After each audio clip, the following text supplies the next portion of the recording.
हाथ क्यों कांप रहे तेरे? रासु क्यों है? नहीं, कुछ नहीं पापा।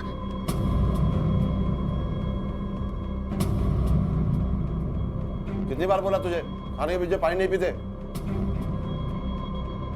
ऐसे मॉल में खाना बिना पानी के गले से नीचे नहीं उतर रहा है। तो मत खाओ।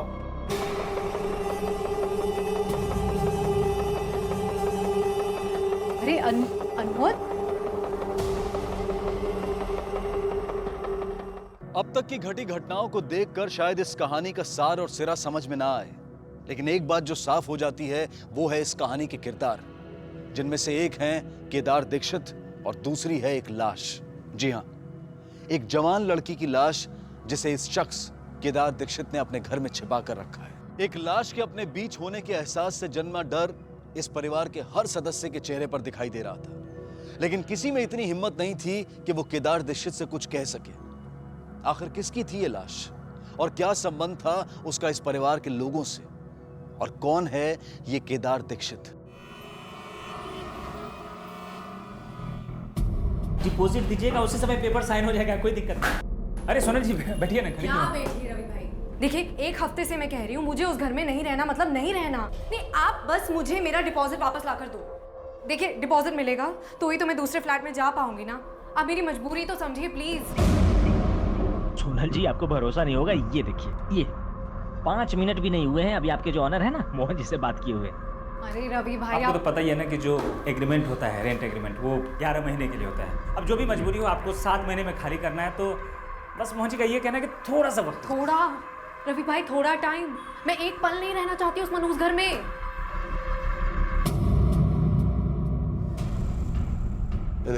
एनवेलप में चिट्ठियां हैं। जी सर। अर्जेंट है, कोई लापरवाही नहीं होनी चाहिए।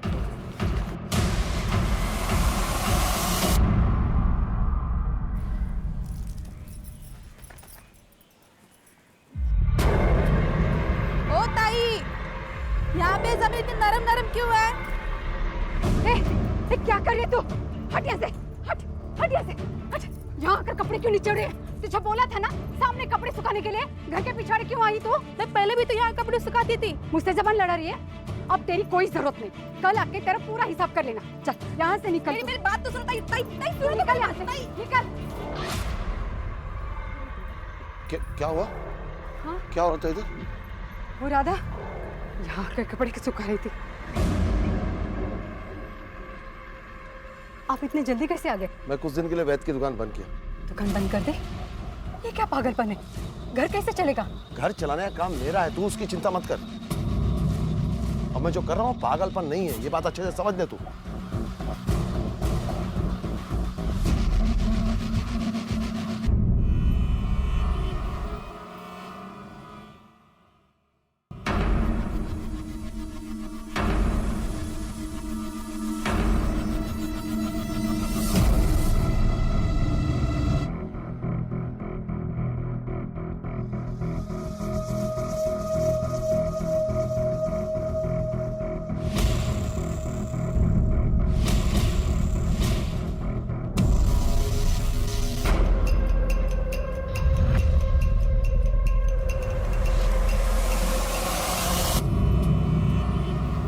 अरे मैडम, आप अपने घर के सारे पंखे निकलवा रही हो और आपके घर में तो एसी भी नहीं है। आप इतनी गर्मी में रहोगी कैसे? भैया, तुम फ्री में काम करते हो? नहीं तो मैडम, पैसे लेता हूँ। तो मुंह बंद करके अपना काम करो और मुफ्त की राय मत दो। जी मैम सर। चलो दूसरे कमरे में। जी। हेलो कालिंदी, अच्छा सुन, जब तक मुझे दूसरा पीजी नहीं मिलता मैं तेरे घर पे रह सकती हूँ क्या? अरे मेरे घर दीदी और जीजा है, तुझे तो पता है। मैं कोई और ऑप्शन ढूंढती। Okay bye.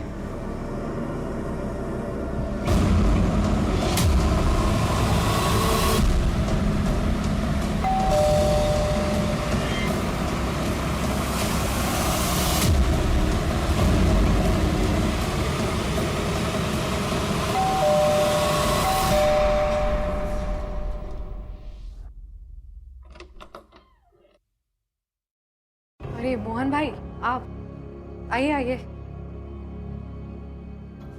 देखिए मोहन भाई, आप प्लीज मेरी कंडीशन समझने की कोशिश कीजिए। माता पिता मेरे हैं नहीं, एक भाई है, अपने घर का खर्चा, भाई की पढ़ाई सब मैं ही देख रही हूँ। आप प्लीज मेरा डिपॉजिट का पूरा पैसा लौटा दीजिए ताकि मैं कोई और घर जाके देख लूँ।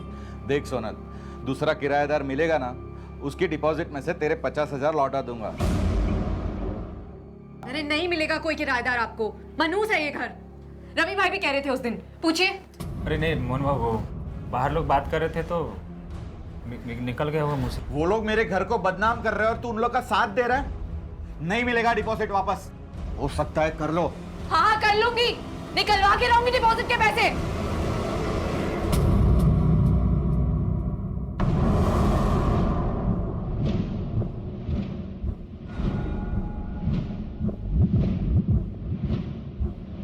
अहो, अनमोल स्कूल से घर आया ही नहीं। वो अपने दोस्त यश के यहाँ रुका है और कह रहा है कि यहाँ आएगा ही नहीं। जाओ बेटा, तुम अंदर जाओ, दरवाजा बंद कर लो। चल पापा, पापा मेरी बात सुनो, मुझे इस घर में नहीं जाना है पापा। पापा मेरी बात तो सुनो पापा। पापा मुझे इस घर में डर लगता है, मुझे इस घर में नहीं जाना है पापा। तो सुनो पापा।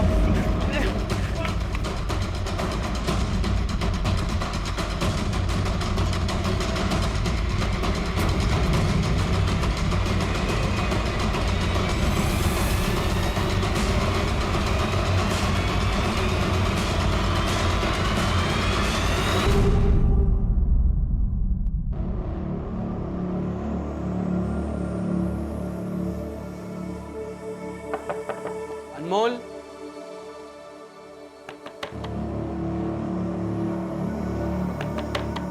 अनमोल, अनमोल, अनमोल, अनमोल, अनमोल।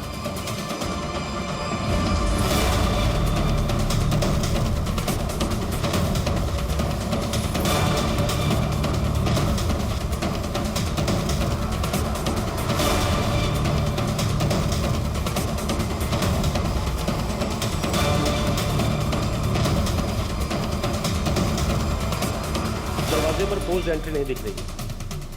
हो सकता है हत्यारा घर का ही है। कहिए उस हत्यारे को जानता हूँ। ये चिट्ठियां चीफ मिनिस्टर, होम मिनिस्टर और कमिश्नर साहब को लिखी गई हैं। भेजने वाले का नाम केदार दीक्षित है, खोपोली का रहने वाला है। अर्जुन, खोपोली चल के इन चिट्ठियों की सच्चाई के बारे में पता करना पड़ेगा। चलो।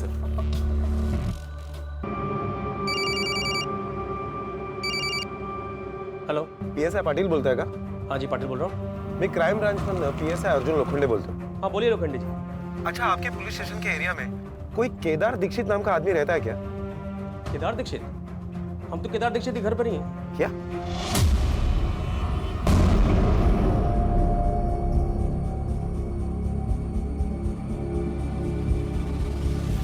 अरे वॉचमैन, शांतनु को देखा? कब से ढूंढ रहा हूँ, मिल नहीं रहा है कहीं पे। नहीं तो साहब, अंकल आपने देखा शांतनु को? मोहन भाई सुनो ना। ए सोनल देख, प्लीज अभी डिपॉजिट की बात मत करना, मैं बहुत परेशान हूँ। मैं जानती हूँ आप क्यों परेशान हो। आइए आपकी परेशानी का हल बताती हूँ।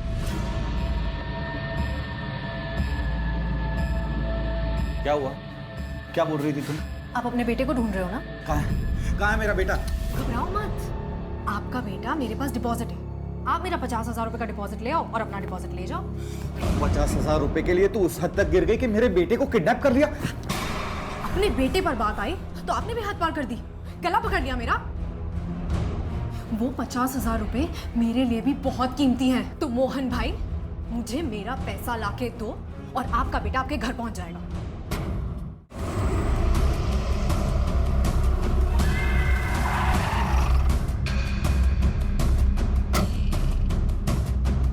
सर, हमें से किसी लड़के की लाश मिली है। इसका नाम अनमोल है। हमने आस पड़ोस में पूछताछ की। पड़ोसियों के मुताबिक इसकी फैमिली वाले कल रात से ही बाहर गए। लेकिन केदार की जो चिट्ठी हमें मिली है उसमें उसने अपनी बेटी की लाश का जिक्र किया है, जिसकी मौत काफी दिन पहले हो चुकी है। और उस चिट्ठी के मुताबिक उसकी बेटी की लाश इसी घर में है। अर्जुन, घर की अच्छी तरह से तलाशी लो, लाश यहीं कहीं होगी।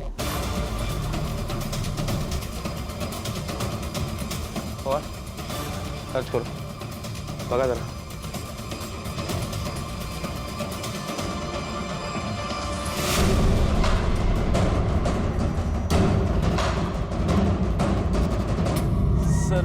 दोस्त हूँ अनमोल का। अपने नोट्स लेने आया था। यहाँ आकर देखा तो अनमोल की लाश पड़ी थी।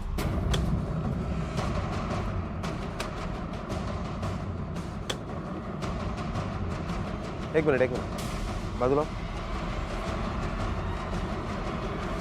केदार और उसका परिवार अचानक कहाँ चले गए? सर कल रात को कहीं निकल गए। कहाँ गए कुछ मालूम? नहीं सर। पीछे कुछ है।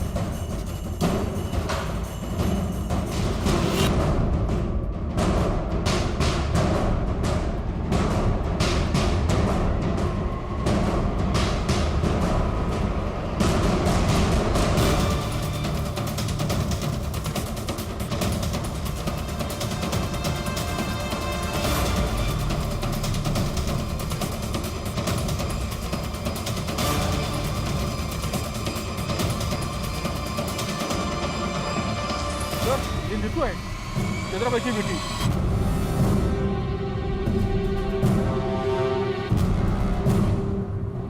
आपके पड़ोस में एक लड़की की लाश जमीन में गाड़ दी गई और आपको पता तक नहीं चला? हमें बिल्कुल भनक नहीं थी। हाँ, लेकिन कुछ दिनों से केदार के घर के बाहर कुत्ते भौंक रहे थे। कुछ दिनों से केदार भाई और वहीनी कोई किससे बात नहीं करता था। और तो और केदार भाई ने अपनी दवाई की दुकान भी बंद कर डाली। ये केदार और उसकी बीवी का फोन नंबर होगा तुम्हारे पास? जी हाँ सर। दीजिए हमें। बताइए।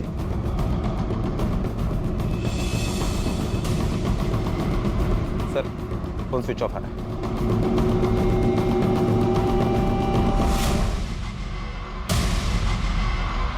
क्राइम ब्रांच ने उन चिट्ठियों की जांच की जो केदार दीक्षित ने न्याय की गुहार लगाते हुए पुलिस के आला अफसरों और नेताओं को लिखी थी। और उन चिट्ठियों के आधार पर जब क्राइम ब्रांच केदार दीक्षित के घर खपोली में पहुंची तो वहां उन्हें मिली केदार के बेटे अनमोल की लाश, और साथ ही उस लड़की की लाश भी मिली जिसे केदार ने अब तक छिपा कर रखा था और जो कि असल में केदार की अपनी बेटी नीतू ही थी। अगर कुछ नहीं मिला था तो वो था खुद केदार दीक्षित और उसका परिवार जो अचानक कहीं गायब हो गया था। समझ में नहीं आ रहा था कि आखिर अचानक पूरा परिवार कहां चला गया था और किसने की थी अनमोल की हत्या।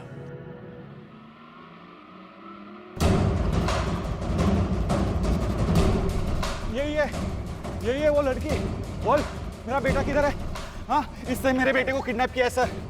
सर मैंने किडनैप नहीं किया, मैं तो सिर्फ इन्हें डरा रही हूँ। इनका बेटा है कहाँ? सर आइए सर। शांतनु बेटा आजा आजा। सर मैं तो अपना डिपॉजिट वापस लेना चाह रही थी सर। इससे आसान तरीका नहीं मिला तुम्हें कोई? सर मैं कितने दिनों से इनको। बेटा ये यहाँ पर आपको जबरदस्ती लेकर आई थी? नहीं, दीदी ने बोला कि हम लोग वीडियो गेम खेलते और मैं यहाँ पहुँची। यादव बच्चे का बयान दर्ज कर लो और इसे थाने लेके चलो। सर मैं तो कुछ नहीं किया। सर आप प्लीज मेरी बात तो सुनिए।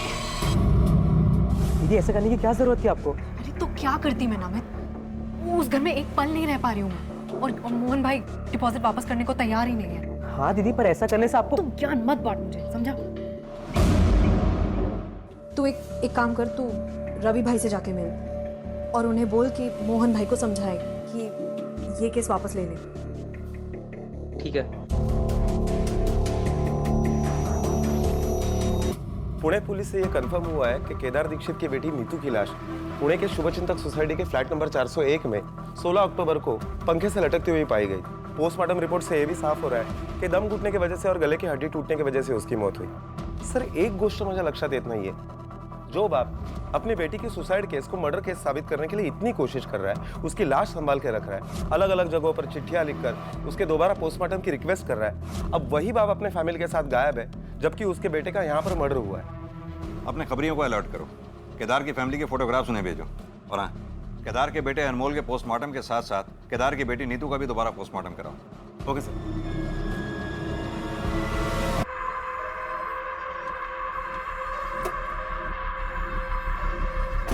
ये अनमोल दीक्षित का घर किधर है?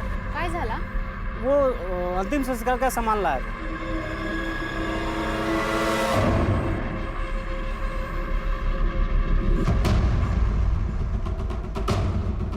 किसके कहने पे लेके आया ये अंतिम संस्कार का सामान? यहाँ भी पोस्टमार्टम नहीं हुआ, फैमिली वालों का कुछ पता नहीं, और तू अंतिम संस्कार का सामान लेके आ गया। किसने कहा था लाने के लिए? ये एड्रेस है, कल आप अंतिम संस्कार का सारा सामान इस एड्रेस पे पहुंचा देना। पैसे आपको डिलीवरी के टाइम ही मिल जाएंगे। क्या यही लड़का था वो? हाँ हाँ सर, यही लड़का था। सर केदार और उसकी पत्नी कविता इन दोनों के मोबाइल अभी भी स्विच ऑफ ही आ रहे हैं। हमने पता लगाया केदार का मोबाइल खोपोली में स्विच ऑफ हुआ था और उसकी बीबी के मोबाइल का लास्ट लोकेशन नासिक का है। सर, ये अनमोल और नीतू की पोस्टमार्टम रिपोर्ट है। रिपोर्ट के मुताबिक अनमोल की मौत रात 10 से 12 बजे के बीच में हुई है और उसकी मौत सर पर किसी भारी चीज के लगने की वजह से हुई। और नीतू की रिपोर्ट में क्या है? सर नीतू ने सुसाइड के पहले भारी मात्रा में नींद की दवा खाई थी। उसके सिर पर अंदरूनी चोट भी थी, लेकिन नीतू की मौत की असली वजह फांसी लगना है। लेकिन वो सुसाइड करने के लिए ये सब क्यों करेगी? बड़ी अजीब बात है। पुरानी पोस्टमार्टम रिपोर्ट से नई वाली मैच नहीं कर रही। पहली पोस्टमार्टम रिपोर्ट में ना दवाइयों का जिक्र था, ना ही ब्रेन हेमरेज का। इसका मतलब केदार का दावा सही था कि उसकी बेटी का मर्डर हुआ। केदार दीक्षित और उसका परिवार या तो बहुत ही अलग और अनोखा था या फिर इनके साथ कोई अनहोनी हुई थी। एक तरफ तो केदार दीक्षित अपनी बेटी की लाश को घर में छिपाकर पुलिस के आला अफसरों से उसके दोबारा पोस्टमार्टम की गुहार लगा रहा था, और वहीं दूसरी तरफ अपने बेटे की लाश को घर पर छोड़कर अपने परिवार के साथ भाग खड़ा हुआ था। क्राइम ब्रांच के लिए यह सबसे अनोखा केस था, लेकिन उन्होंने इसे एक चुनौती की तरह लिया और तहकीकात शुरू कर दी। सर केदार अपनी बेटी नीतू का अंतिम संस्कार नहीं करना चाहता, तो फिर ये अनमोल क्यों? केदार अपनी बेटी की लाश को अपने घर में छुपा के रखना चाहता था। हो सकता है केदार और उसके बेटे अनमोल में तकरार हुई हो और केदार के हाथों अनमोल का कत्ल हो गया हो, और अब पूरा परिवार गायब है। और सबसे पहले हमें केदार और उसकी फैमिली का पता लगाना होगा, क्योंकि अनमोल के मर्डर केस में केदार और उसकी फैमिली वही सबसे बड़ा मुश्किल था। इसलिए पुलिस ने जोर शोर से उसकी तलाश शुरू कर दी। साथ ही नीतू के कातिल और उसके कत्ल की वजह को ढूंढने के लिए क्राइम ब्रांच पुणे रवाना हुई। सॉरी सर, डॉक्टर की गलती की वजह से हम भी इस केस को आगे इन्वेस्टिगेट नहीं कर पाए, लेकिन अब हम आपको पूरा कोऑपरेट करेंगे। सर ये वही डॉक्टर है जिन्होंने नीतू दीक्षित का पहले पोस्टमार्टम किया था। सॉरी सर, उस दिन 5-6 लाशों का पोस्टमार्टम करना था। वो शाम को मेरी बेटी की बर्थडे पार्टी भी थी, शायद जल्दबाजी में कुछ छूट गया हो। आपको जरा सा भी एहसास है आपकी इसी लापरवाही की वजह से एक मुजरिम खुला घूम रहा है? सॉरी सर, आगे से दोबारा ऐसा नहीं होगा। आगे से आप दोबारा कर भी नहीं पाएंगे ऐसा। इनके खिलाफ लापरवाही का चार्ज लगाइए। सर आप जाइए, कोर्ट के नोटिस का इंतजार कीजिए। सर सॉरी सर, ले जाओ इसे। दोबारा नहीं होगा ऐसा सर, प्लीज नहीं होगा सर। ये नीतू जिस फ्लैट में रहा करती थी, उस फ्लैट में नीतू के अलावा और कोई भी रहता था क्या? हाँ सर, उस फ्लैट में उसके साथ एक लड़की रहती थी जिसका नाम सोनल है।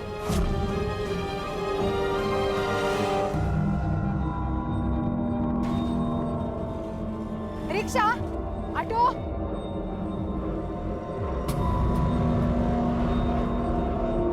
भाभी आप लोग कहाँ थे और कहाँ जा रहे हो?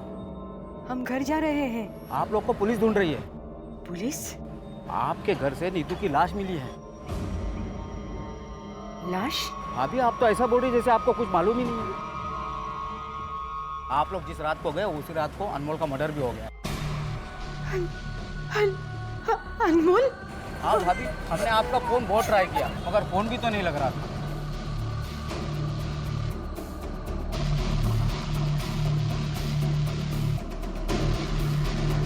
आप लोग सीधा घर चले जाओ, मैं भी पुलिस को फोन कर देता हूँ।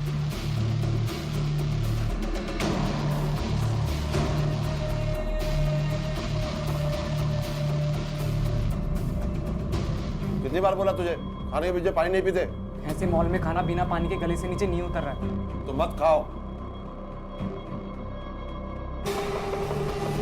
भैया रेलवे स्टेशन चलो। आप लोग जिस रात को गए उसी रात को अनमोल का मर्डर भी हो गया। अब हम घर नहीं जा सकते।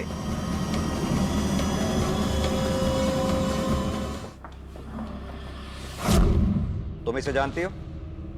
हाँ सर, ये नीतू का भाई अनमोल है। नीतू की मम्मी के साथ आया था 1-2 बार उससे मिलने। किसी ने उसका मर्डर कर दिया है। क्या? देखो सोना, नीतू की पोस्टमार्टम रिपोर्ट से ये बात साफ हो चुकी है कि नीतू का मर्डर हुआ था। अब तुम सीधी तरह से ये बताओ कि तुमने नीतू को मारा क्यों? नहीं सर, मैंने नहीं मारा सर। क्यों? जो लड़की 50,000 रुपए के लिए अपने मकान मालिक के बेटे को किडनैप कर सकती है, उसके लिए मर्डर करना कौन सी बड़ी बात है? नहीं सर, आप मेरा यकीन कीजिए सर। सर मुझे तो अभी तक यही लग रहा था कि नीतू ने सुसाइड किया था। तुम्हें ऐसा क्यों लगता था कि नीतू ने सुसाइड किया होगा? सर मैं, नीतू और रचना, हम तीनों बेस्ट फ्रेंड्स थे सर। मैं और नीतू साथ रहते थे सर, और हमारी बिल्डिंग में रचना 6th फ्लोर पर रहती थी। वो फ्लैट उसके पापा ने उसे गिफ्ट दिया था। शादी के बाद वो और उसका हस्बैंड वहीं रहने वाले थे। 2 महीने पहले उसने अपने ही फ्लैट से कूद के सुसाइड कर लिया। हो सकता है वो भी मर्डर हो। नहीं सर, रचना ने सुसाइड ही किया था, क्योंकि हमें उसके हाथ से लिखा हुआ सुसाइड नोट मिला था। क्या रचना के सुसाइड का कारण जानती हो? हाँ सर। रचना जिस लड़के से प्यार करती थी उसकी एक एक्सीडेंट में मौत हो गई और फिर रचना काफ़ी डिप्रेस्ड रहने लगी थी। और फिर रचना के सुसाइड के बाद नीतू हमेशा सिर्फ उसी की बातें करती रहती थी सर वो भी डिप्रेशन में आ गई थी। और नीतू क्या कर रही है? जल जाएगा। पागल हो गई है क्या? ध्यान कहाँ है तेरा? और फिर उसके 2 हफ्ते बाद उसने भी। देख भाई नमित, अब तो इतना लायक तो हो गया कि ट्यूशन से अपना खर्चा निकाल ले। और मेरी कौन सी सैलरी बढ़ रही है? हाँ समझा?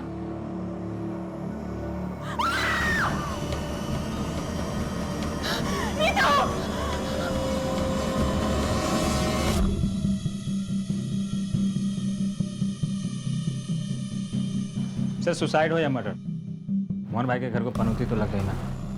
यहाँ 2 लोगों की जान चली गई, तुम्हें फ्लैट की पनौती की पड़ी है। इस फ्लैट में नीतू और सोनल के अलावा और कौन कौन आया जाया करता था? सर फिलहाल तो ये दोनों ही रहती थी, लेकिन नीतू की मौत के 10 दिन पहले तक छाया भी इन लोगों के साथ रहती थी। छाया जीआरटी कॉलेज में इनके साथ ही पढ़ाई करती थी। अर्जुन, इस छाया के बारे में सारी इंफॉर्मेशन निकालो।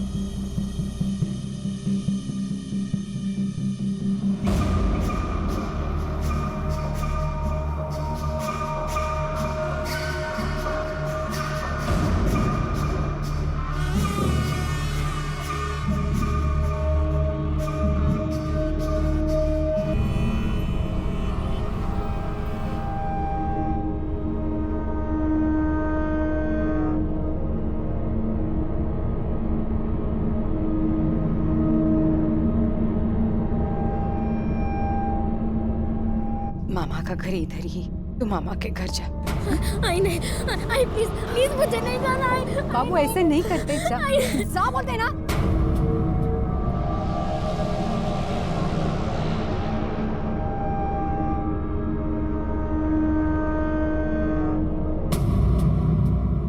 छाया, तुमने नीतू का पीजी अचानक क्यों छोड़ दिया था?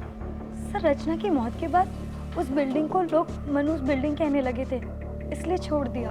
छाया, हमें पता चला है तुम्हारी फैमिली की फाइनेंशियल कंडीशन कुछ ठीक नहीं है। तुमने मेडिकल कॉलेज में स्कॉलरशिप लेने के लिए अप्लाई किया था। फर्स्ट सेमेस्टर में तुम्हारी रैंक 2nd थी और नीतू की 1st। और इस सेमेस्टर में तुम नहीं चाहती कि नीतू दोबारा फर्स्ट आए। 16 तारीख को जिस दिन नीतू का 1 से 3 बजे के बीच में मर्डर हुआ, उस दिन तुम उसी पीजी में देखी गई थी। तुम्हें वॉचमैन ने भी देखा था। सर मैं तो सिर्फ अपना सामान लेने गई थी।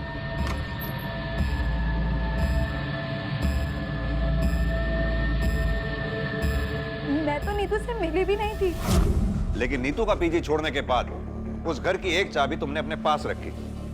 यानी जो कुछ भी किया पूरी प्लानिंग के साथ किया। सर मैं तो ऐसा कुछ करने का सोच भी नहीं सकती। ऐसा क्यों? क्योंकि सर नेक्स्ट एग्जाम में मैं नीतू से ज्यादा मार्क्स लाने वाली थी। वो कैसे? सर नीतू पढ़ाई में बहुत अच्छी थी, लेकिन इधर उसका दिल पढ़ाई में कम और प्यार में ज्यादा था। प्यार? किससे? सर सोनल के भाई नमित से। छाया, अगर तुम्हारी ये बात झूठ निकली ना तो तुम्हारा ही नुकसान होगा। नहीं सर, आप चाहे तो किसी से भी पता कर सकते हैं। सच क्या है झूठ क्या है ये तो हम पता लगा ही लेंगे। फिलहाल तुम जा सकती हो, लेकिन हमसे पूछे बगैर ये शहर छोड़कर जाना नहीं कहीं। सर सोनल ने ये नीतू की अफेयर वाली बात हमें क्यों नहीं बताई? अर्जुन, हो सकता है नीतू के मर्डर में सोनल या नमित, इन दोनों में से कोई इन्वॉल्व हो, इसीलिए सोनल ने हमें पूरी बात बताई ही ना। लेकिन छाया की कहानी पे भी भरोसा नहीं किया जा सकता। हो सकता है इसने अपने आप को बचाने के लिए कोई कहानी बनाई हो। ये छाया के स्टेटमेंट को क्रॉस वेरीफाई करो। Okay sir.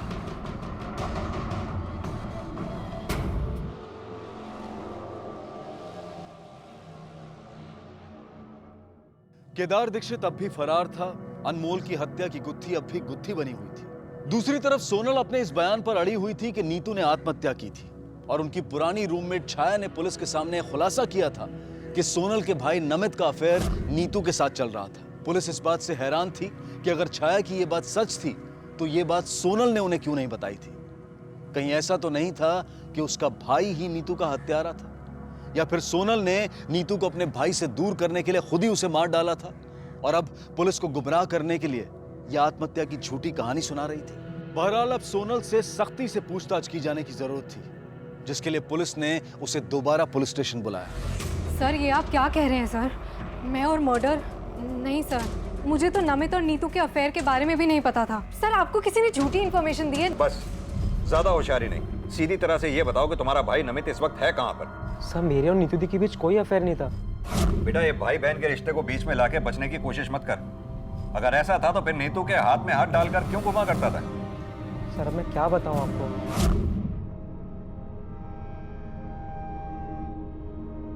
हाय, मैं आदित्य। तो मैं यहीं बाजू वाली बिल्डिंग में रहता हूँ। एक्चुअली मुझे कहीं अर्जेंटली जाना है, तो प्लीज़ मुझे ऑटो रिक्शा स्टैंड तक छोड़ दो। हाँ it's fine. Thank you so much.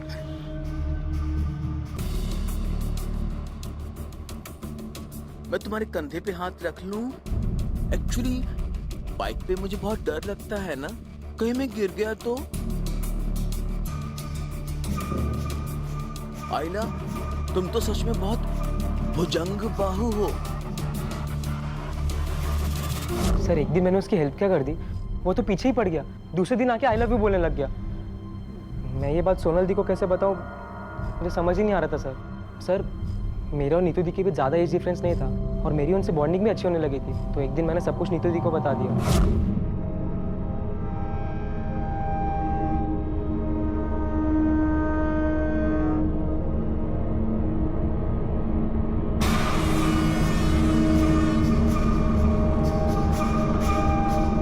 देख एक दो दिन ऐसे ही नाटक करेंगे गर्लफ्रेंड बॉयफ्रेंड होने का, फिर वो समझ जाएगा कि तू उसके टाइप का नहीं और तेरा पीछा भी छोड़ देगा। ये सही है। इस नाटक के बारे में सोनल को मालूम था? नहीं सर, सोनल दी को इसके बारे में कुछ नहीं पता था। मतलब तेरी कहानी सच है या नहीं, इस बात का कोई सबूत या गवाह है ही नहीं। जो गवाह थी नीतू, वो मर चुकी है। मतलब तेरी कहानी झूठ भी हो सकती है, कोई बात नहीं। अब तेरी कहानी का सच आदित्य बताएगा। नहीं सर, मैं बर्दाश्त नहीं कर पाऊंगा सर। तो फिर सच सच बता, तेरे और नमित के बीच में सीन क्या चल रहा है? सिर्फ सीन नहीं सर, ये तो हमारी एक अधूरी प्रेम कहानी है। और इसी अधूरी प्रेम कहानी को पूरा करने के लिए तूने नीतू को मार दिया? नहीं सर, मैं तो खुद के काटे मच्छर को भी नहीं मार सकता हूँ सर, तो मैं नीतू की जान कैसे ले सकता हूँ? क्यों? प्यार में तो लोग दूसरे की जान तक ले लेते हैं। सर प्यार में जान लेना सच्चा प्यार नहीं होता, हैवानियत होती है, वैशीपना होता है। अरे प्यार में तो लोग जान तक लुटा देते हैं सर। अब पुलिस के सामने सिर्फ दो संभावनाएं बनती थी। पहली, सोनल और उसके भाई नमित में से किसी एक ने या फिर दोनों ने मिलकर नीतू का कत्ल किया था, या फिर नमित से एक तरफा प्यार करने वाले इस लड़के आदित्य ने नीतू को नमित से दूर रखने के लिए उसे मार दिया था। पुलिस ने इन दोनों संभावनाओं को खंगालने की कश्मकश शुरू कर दी, लेकिन वो इस बात से अनजान थी कि जल्द ही उन्हें इस मामले से जुड़ी अब तक की सबसे बड़ी खबर मिलने वाली थी। एक minute sir. Hello, okay, thank you sir. अभी इंफॉर्मेशन मिली है कि केदार के एटीएम कार्ड से नासिक के एरिया से पैसे निकाले गए हैं। नासिक पुलिस को इन्फॉर्म करो, नासिक निकलने की तैयारी करो। सर ये रूम में है, ये रूम में। धोखा दी तू मेरे को? हाँ, मैं पागल वागल नहीं हूँ। छोड़ छोड़ छोड़ मेरे को, छोड़। फसौलस तू मला धोखे से लेके आई मेरे को इधर। फसौलस तू? हाँ, छोड़ छोड़, मैं पागल नहीं हूँ।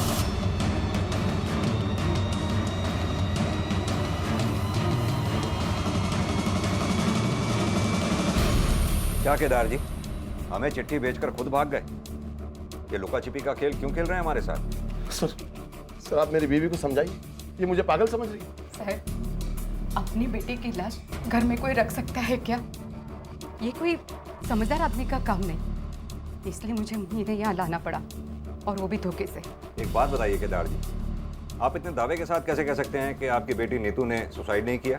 सर रचना की मौत के बाद जब नीतू का फोन मुझे आया, मुझे रचना के बारे में सुनकर दुख हुआ। बेटा पापा दुख तो मुझे भी बहुत है, बस जिंदगी में कठिन समय तो हर किसी के जीवन में आता है, पर उस कठिनता से उबरने के लिए ऐसा सुसाइड नहीं करना चाहिए, गलत कदम है। जब मुझे नीतू की मौत की खबर मिली तो मुझे इस बात का पूरा यकीन था कि मेरी बेटी कुछ भी कर सकती है लेकिन आत्महत्या नहीं कर सकती। और यही बात मैंने कविता से भी कही। मुझे पूरा यकीन है हमारी नीतू का मर्डर हुआ, पर मेरी बात कोई सुनने को तैयार ही नहीं है। मेरी समझ में नहीं आ रहा मैं क्या करूं। सबको चिट्ठी भी लिखी पर अहो, हे बगा, मैं कमलेश भैया से बात करती हूँ। उसका एक दोस्त नासिक में विधायक है, वह हमारी जरूर मदद करेगा और नीतू का दोबारा पोस्टमार्टम भी हो जाएगा। ठीक है मकसद, आज रात जाओ यार। ये किधर लेके आई? ये तो हॉस्पिटल है। अहो, भाई ने यही बुलाया है। मुझे लगा कि इन्हें मेंटल हॉस्पिटल में भर्ती करके मैं वापस चली जाऊंगी। नीतू का अंतिम संस्कार करूंगी ताकि नीतू की आत्मा को शांति मिले। मैंने अनमोल को पूरी तैयारी करने के लिए बोल के रखा था, पंडित साहब मैं जा नहीं सकी क्योंकि यहाँ अस्पताल की कार्रवाई पूरी करनी थी, इसके लिए मुझे यहीं देर हो गई। केदार जी, हमने आपकी बेटी नीतू का दोबारा पोस्टमार्टम किया और पोस्टमार्टम रिपोर्ट के मुताबिक आपकी बेटी ने सुसाइड नहीं किया था, बल्कि उसका मर्डर हुआ था। बोला था ना मैं। आप बताइए कविता जी, आप क्यों भाग रही हैं? सर मैं डर गई थी, मुझे पता चला कि आप मुझे ढूंढ रहे हो और वो भी मेरे बेटे अनमोल की हत्या के शक में। साहब, मैं अपनी छोटी बेटी को इससे दूर रखना चाहती हूँ। क्या हुआ अनमोल? अनमोल को क्या हुआ? बोल, अनमोल को क्या हुआ?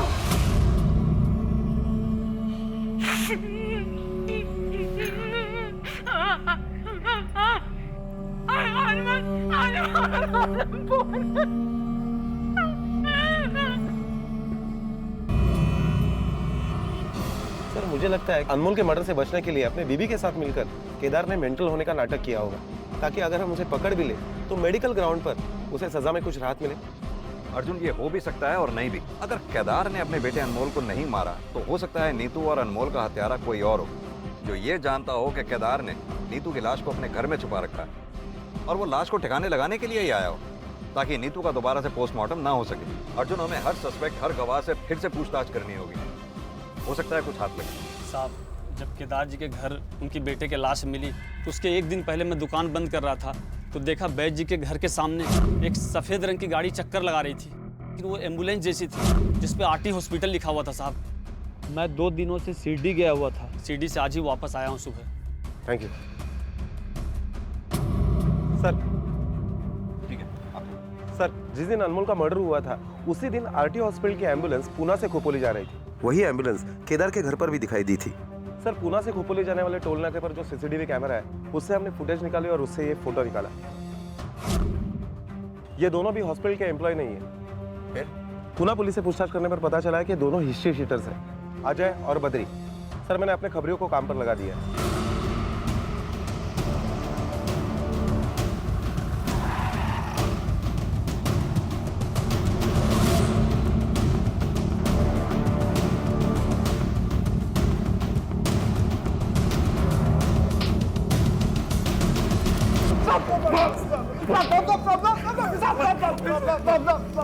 बता, किसके कहने पे केदार दीक्षित के घर में गया था और क्यों गया था? सच सच बताइए, वरना आज तेरी कब्र यहीं बना दूंगा। साहब, हमें तो काम मिला था केदार के घर से उसकी बेटी की लाश को ठिकाने लगाने का। हमारे दोस्त के गैराज में एक हॉस्पिटल वैन थी, हमने वो ली और केदार के घर खपोली पहुंचे और देखा कि पूरी फैमिली कहीं बाहर जा रही थी, तो हमने सोचा कि सही मौका है। जब हम अंदर गए तो हमने देखा कि केदार का बेटा घर पे था। बता बेटा, लाश किधर है? साहब, वो भागने की और चिल्लाने की कोशिश कर रहा था, तो हमने उसके सर पे पत्थर से वार किया और वो मर गया और हमें लाश भी नहीं मिली उसके घर से। किसके कहने पे किया था ये सब?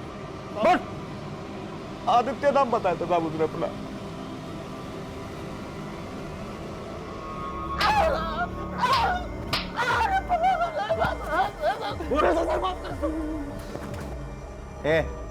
ठीक से देख, यही था ना? नहीं साहब, ये नहीं था वो। ध्यान से देखे से। साहब, सच में ये आदमी नहीं है। मैंने कुछ नहीं किया था। अर्जुन, वो आदमी जो भी था बहुत चालाक है। उसने असली नाम नहीं बताया इसे। वो आदमी जो भी है नीतू को भी जानता है और इस आदित्य को भी। हो सकता है वो आदित्य को फंसाना चाहता हो, और ये भी हो सकता है कि वो आदमी उस सोसाइटी से रिलेटेड हो।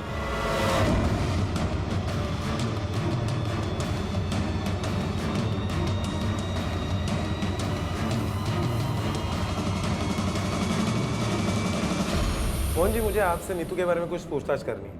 सर प्लीज अभी नहीं, मैं बहुत अर्जेंट से मैं हूँ, मुझे रजिस्ट्रेशन करवाना है, मेरे फ्लैट की डील हो गई है। 5 मिनट तो रुक सकते हैं ना?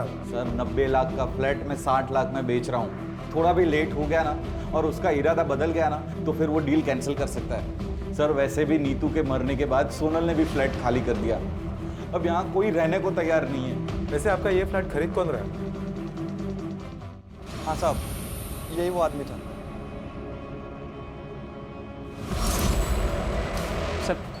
सर कौन है ये? मैं नहीं जानता इसको सर। सर मेरे घर की डील है सर, मैं बाद में मिलता हूँ सर। पता है हमें, तू मोहन का घर खरीद रहा है ना? हाँ? 90 लाख का फ्लैट 60 लाख में जो मिल रहा था तुझे, रचना के सुसाइड करने के बाद उसके बाप ने अपना फ्लैट आधे दामों पे जो बेच दिया था। 60 लाख का घर उन्होंने सिर्फ 40 लाख में बेचा। वहीं से ये आइडिया आया था ना तुझे?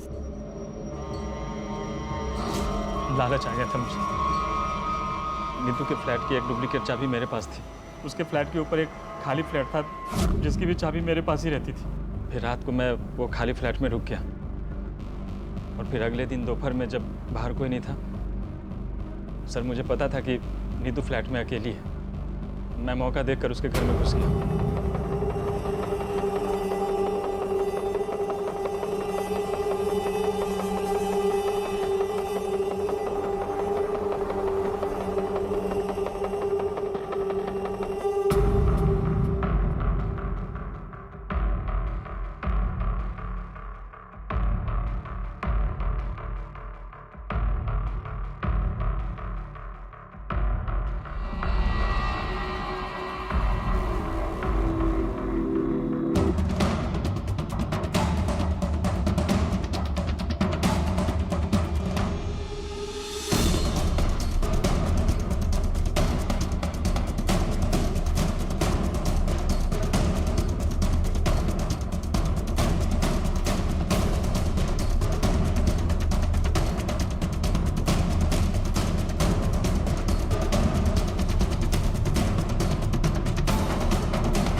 वापस उस खाली फ्लैट में चला गया।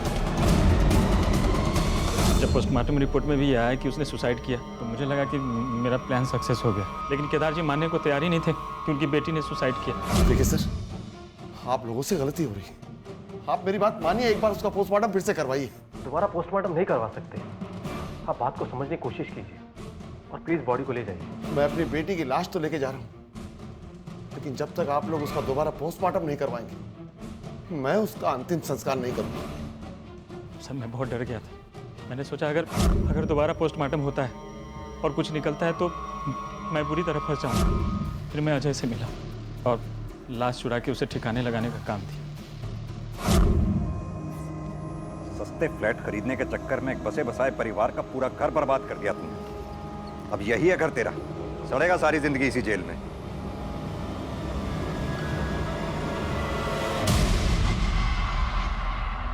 अपने 2-2 जवान बच्चों को खो देने, घर से बेघर होकर मारे मारे फिरने और अपने पूरे परिवार के बर्बाद हो जाने की कीमत पर यह इंसाफ केदार दीक्षित को बहुत महंगा पड़ा।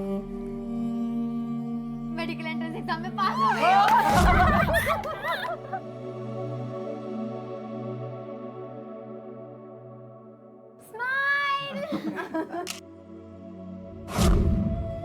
आप सही थे,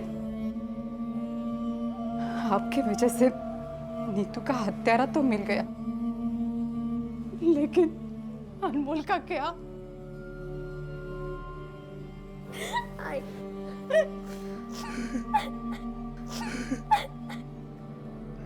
नीतू की ये कहानी उन सभी लोगों के लिए एक बहुत बड़ा सवाल है जो जुर्म, लालच और नाइंसाफी की इस तरह की घटनाओं को सुनकर और पढ़कर अफसोस जताते हुए ये तो कहते हैं कि ये दुनिया अब रहने लायक नहीं रही है, लेकिन इस सच्चाई को पूरी तरह से नजरअंदाज कर देते हैं कि कहीं ना कहीं इन हालात के लिए वो खुद भी जिम्मेदार है। हम सब जिम्मेदार हैं। हर वो इंसान जिम्मेदार है जो इस समाज में, इस दुनिया में रहता है। वो एस्टेट एजेंट जिसने अपनी लालच की वजह से नीतू का कत्ल किया, वो किसी दूसरे ग्रह से नहीं आया था, बल्कि हमारे इसी समाज का हिस्सा था। कुछ लोग शायद ये कहेंगे कि किसी एक व्यक्ति की गलती का जिम्मेदार पूरे समाज को कैसे ठहराया जा सकता है, लेकिन इस तर्क में कोई दम नहीं। ये पूरी तरह से खोखला है, क्योंकि किसी भी इंसान को उसकी सोच उसके परिवार और अपने समाज से मिलती है। अपने बेटे की किसी ऐसी जगह पर पोस्टिंग हो जाने पर जहां पर ऊपरी कमाई अच्छी होती है, हम खुशी में पूरे मोहल्ले में लड्डू बांटते हैं। हम ये कभी नहीं मानते हैं कि हमने हर इंसान में लालच के संस्कार खुद भरे हैं। हमने पैसे को, रुपए को इतना इंपॉर्टेंट बना दिया है कि हर कोई उसे पाना चाहता है, फिर चाहे उसे पाने का रास्ता और तरीका कितना भी गलत क्यों ना। अगर हम चाहते हैं कि जो कुछ नीतू और उसके पिता केदार दीक्षित के साथ हुआ वो दोबारा ना हो, तो हमें अपने सामाजिक संस्कारों पर फिर से गौर करना होगा, शायद उन्हें बदलना होगा, वरना इस तरह के हादसे बार बार होते रहेंगे और फिर ये दुनिया वाकई में रहने के लायक नहीं रहेगी। इसी विचार के साथ अब मैं अनूप सोनी आपसे विदा लेता हूं। फिर मुलाकात होगी अगले एपिसोड में एक और चौंका देने वाले केस के साथ। तब तक अपना और अपने परिवार का ख्याल रखें और देखते रहें क्राइम पेट्रोल डायल 100। सबक एक को, सीख हम सबको। जय हिंद।